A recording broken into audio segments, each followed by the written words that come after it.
So guys, you are looking for increasing the numbers on your bench press and you thought that an assistant or accessory exercise would be ideal for your program, but you don't know exactly what you're going for, you don't know what you really need.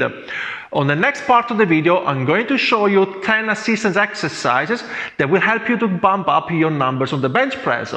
Remember that each of them solve a particular problem you might have, so stay tuned till the end.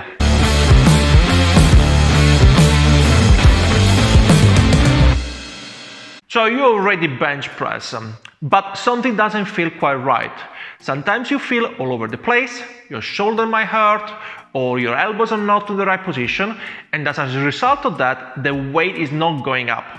It's really frustrating, but you are determined to improve, and that's why I'm here to help you out. My name is Umberto and this is Umaxfitness, and on this channel we share tips and techniques on how to lift heavier whilst staying safe.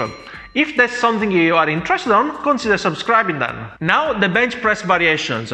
Let's start from the close grip one. It's one of the most popular bench press variations we know. Narrowing the grip will make your triceps work harder. This variation focuses on improving the top part of the bench press and the lockout. So if lockout is actually your main problem, this is the one to go for. The block bench press. This is not so popular because sometimes you require a partner to do this exercise. For this variation, we add a block made of wood or foam to raise the height of the bar. The focus of this variation is to work on the sticky point of the lift. If you manage to get the bar just off the chest and then get stuck, this is the one that will help you out the most. Bended or chain bench press. This variation will require a bit of a setup. The bends or chain are added to increase the load of the bar right at the top. The resistance reduces as you lower the bar, so you can push it back up without a spotter. The idea of this variation is to increase the speed and lockout strength at the same time. When the resistance is lower, you can push the bar harder and faster, getting heavier at the top, making the lockout a bit harder. Slingshot bench press.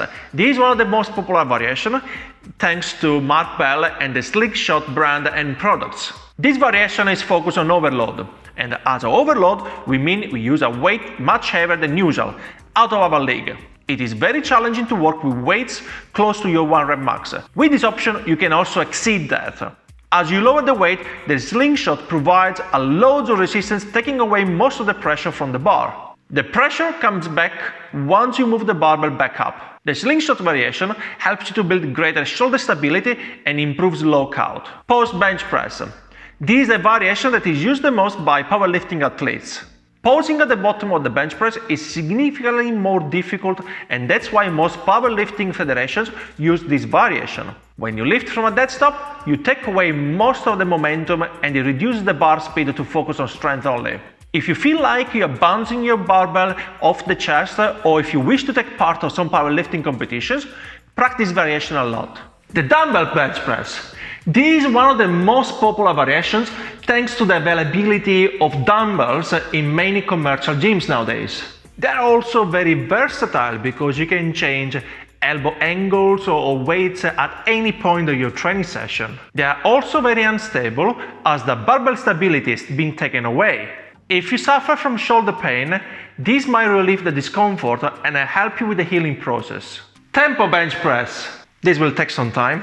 The idea of the tempo bench press is to focus more on the eccentric part of the movement, so you can grow more muscle, gain more control and increase the barbell stability. You are also going to have more time to work on technique and prepare for the leg drive to fire. If your bench press is out of control or too bouncy, this is perfect one for you, and feel free to add a pause at the bottom of your lift. Floor or Larsen bench press. This is not so popular variation and is basically a bench press without your legs. All the strength comes from the upper body, leaving the lower part unsecured and unstable. Plus, you can push with your legs. If you tend to lift your butt off the bench when you bench press, you should consider this option. Pin bench press, or how I will call it, is a pause block bench press. The difference between this and the block press is the fact that you can adjust the pins at any height. Once the barbell touches the pin, you reach a sort of rest position that forces you to reactivate all your muscles again to bring the weight back up. The positive of this setup, if you fail, the pins will save you.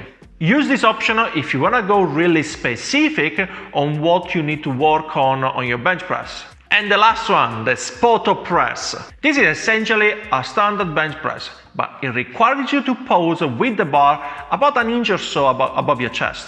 Popularized by the insanely strong Eric Spoto, the Spoto Press teaches complete control of the bar without losing body tension that might occur if you pose up and down your chest. All these variations take in consideration the fact that you should already know how to bench press, so you should have a perfect technique or form.